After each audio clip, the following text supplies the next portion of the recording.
Eh bien, bonjour tout le monde, j'espère que vous allez bien. On se retrouve pour une toute nouvelle vidéo où on va continuer notre série sur les bases et les fondamentaux du trading. Donc aujourd'hui, on va parler des supports et des résistances, donc informations élémentaires quand on veut se lancer sur les marchés financiers. Donc voilà, pour les débutants qui nous écoutent, c'est extrêmement important. Après, pour les autres, voilà, ça peut être un rappel. J'imagine que certains qui sont déjà dans le trading connaissent évidemment ces informations qui sont primordiales. Avant de commencer, je vous rappelle qu'en description, il y a toujours le lien de mon groupe Telegram où je partage donc, mes analyses, mes positions gratuitement. Donc il n'y a pas d'affiliation, il n'y a pas d'abonnement, c'est 100% gratuit. C'est du pur partage pour vous aider à avancer plus vite. Donc voilà pour vous dire un petit peu. Ici on a commencé donc le mois d'août en gain.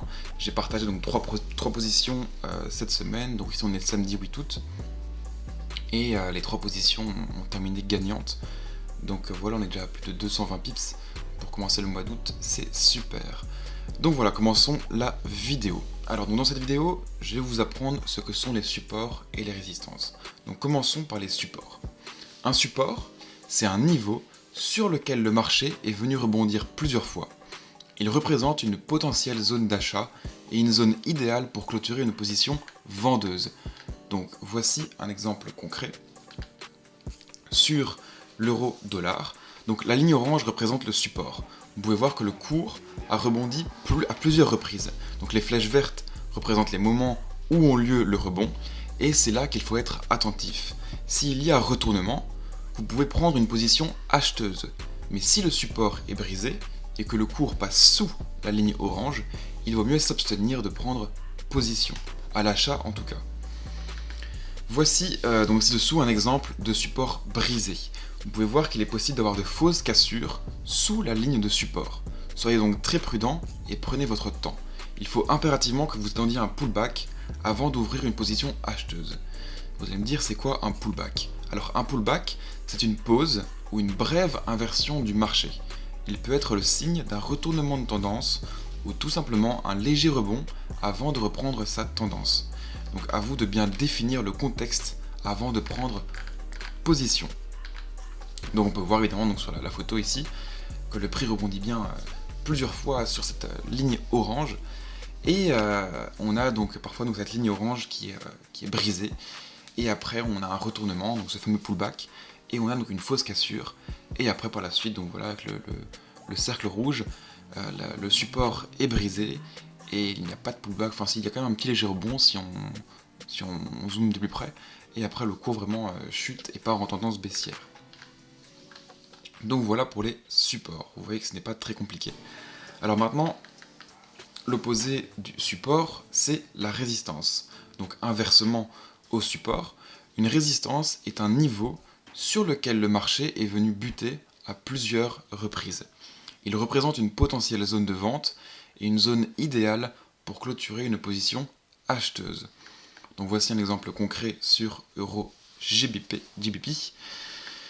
La ligne mauve ici représente donc la résistance. Donc vous voyez que le prix est venu donc taper à deux reprises sur cette ligne et que voilà, après donc on a encore une fois un pullback et après ça peut être intéressant de partir à la vente sur ce type de setup uniquement, voilà, donc la tendance baissière et le retournement sont confirmés. Alors maintenant, voici donc une suite de résistances. Vous pouvez voir qu'il est nécessaire de faire ceci sur vos graphiques pour connaître toutes les zones de rebond potentielles à l'avenir, qui sont aussi souvent des zones de prix importantes. Donc cette construction est aussi à faire pour les supports. Donc là on a vraiment toutes les résistances qui sont tracées, enfin presque toutes. Et donc voici maintenant un graphique avec les supports et les résistances qui sont tracés. Donc voici comment doivent ressembler vos graphiques. Donc je vous conseille vraiment de le faire, surtout si vous débutez en trading. Donc c'est vraiment la base de l'analyse technique, c'est repérer les zones de prix, repérer les zones de retournement, et surtout donc ces supports et ces résistances qui sont vraiment très importants.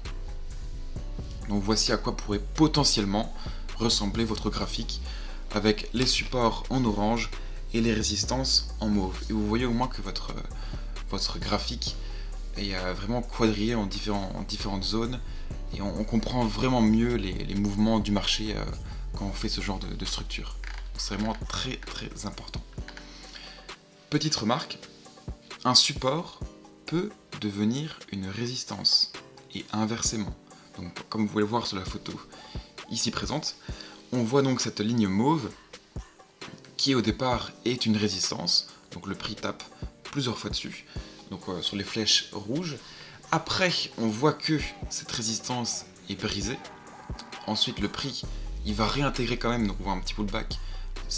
Il va réintégrer donc, sous l'ancienne résistance qui est devenue en fait un support.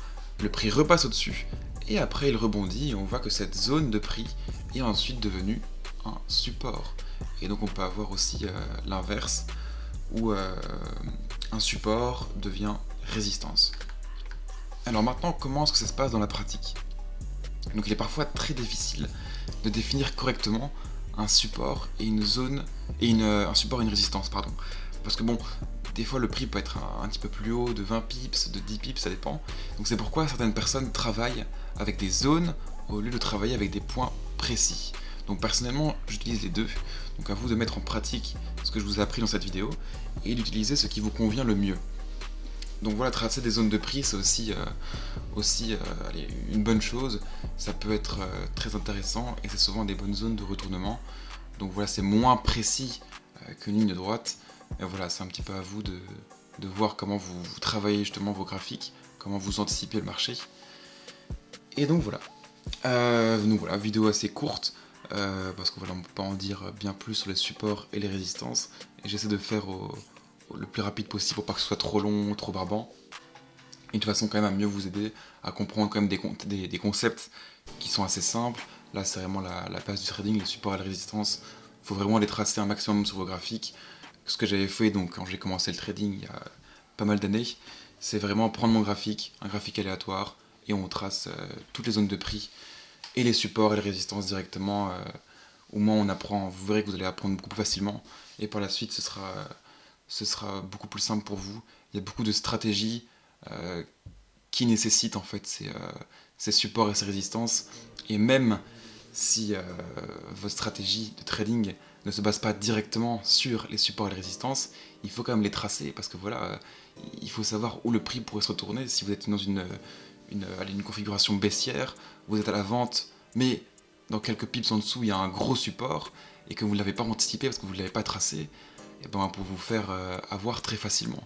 Donc il faut vraiment tracer ces zones de prix, vraiment tracer ces lignes qui sont les supports et les résistances, et votre trading ira déjà un petit peu mieux.